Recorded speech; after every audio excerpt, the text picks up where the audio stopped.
አባ መቃርስ ነው አይደለ? እና ከበረሃ ወጣ ብሎ ሲኖር ውሃ ሊቀዳ ሲሄድ ምን አገኘ? ቆቅ አገኘ።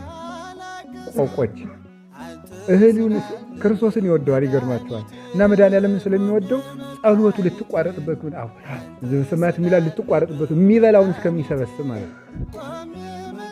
እስከምበላውን እስከምሰበስብ ድረስ ጸሎት ሊቋረጥብኝ ነው እንዲህ ላድርግ ሲል ቆቆች ነው። እግዚአብሔር መቼስ ሳይኖር ነው እንጂ ሌላ ሰብስቦ ያለ ጸሎታችን ከሚቋረጥ ቆቅ በበላይ ፈርድብኝ ብሎ ቆቂቱን ያዘና በላት። በጾም ሀባዶ በረሃ ነው ክርስቶስን እያሰበ ልቡ ተሰቅሎ እግዚአብሔር ደግሞ እየጠበቀ በቀን በቀን አንዳንድ ቆቅ እየሰጠው ይበላል። በጾሙም ሆነ በምን ያንም ይበላል።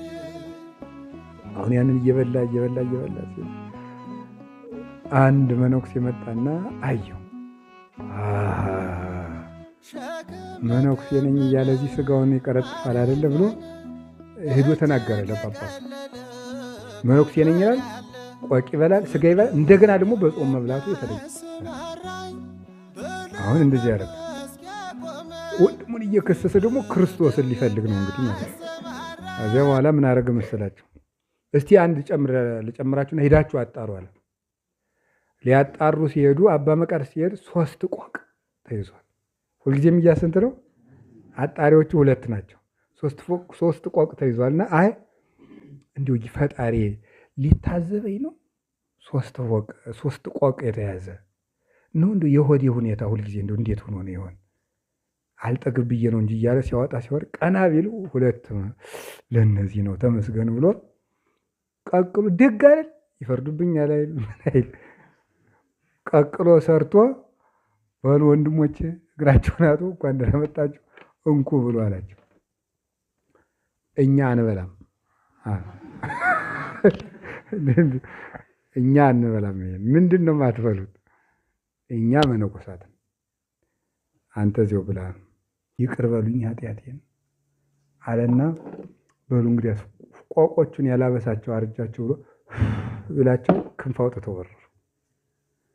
አረ እንዲህ ያለ ጻድቅ የለም ብለው ሄደው ለጳጳሱ ነገሩት። እናንተም ተባረክ ብሎ ጳጳሱም ሊባረክ ሲመጣ ይዚያለት ሲያረጋገኙት ቀና ብለው አዩት ማለት ነው።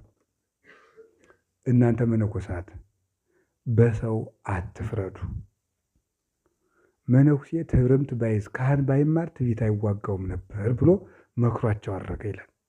ክርስቶስን የሚያገኙት ሰዎች ምን ማለት ናቸው? በሰው የማይፈርዱና የወንድማቸውን ድካም ምን የሚሉ ናቸው? የሚሸከሙ ናቸው። ያ ሰውዬ ያቆቅ ቢበላ እንኳን ምን ጨነቀ?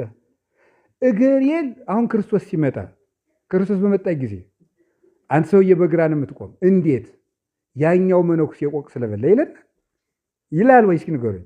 አይ የሚጠይቀን በማን ነው? በራሳችን ነው። ሲሆን ወንድማችንን ገመና መሸፈን፣ ሰውን ማዳን፣ ማጽደቅ ነው። የሰውን ገመና ዞቶ ቱልቱላ ይላል የገጠር ሰው ሲሳደብ እንዴ እውነቱን እኮ ነው። እንዴ እውነቱን እኮ ነው። ቱልቱላ ይሄ ዝም ብሎ ጥሩምባ እንዴ ምን አይጣለ ድረስ እኮ ነው። እናንተ የውሃ ቱቦ ይመስል ዝም ብሎ ማፍሰስ እዚህ እየሄድክ ዝም ብሎ የሰው ነውር ምጨነቀ የራስ ግናት ኖርም እንዲሁ እኮ ነው። ይገርማል። ስለዚህ ጌታ የነገረን ክርስቶስን የሚያገኙት ከወንድም ጋር ምን የሚሉ ናቸው? ነገሩኝ እንጂ በፍቅር የሚኖር ናቸው። በወንድማቸው የማይፈርዱ ሰዎች ናቸው።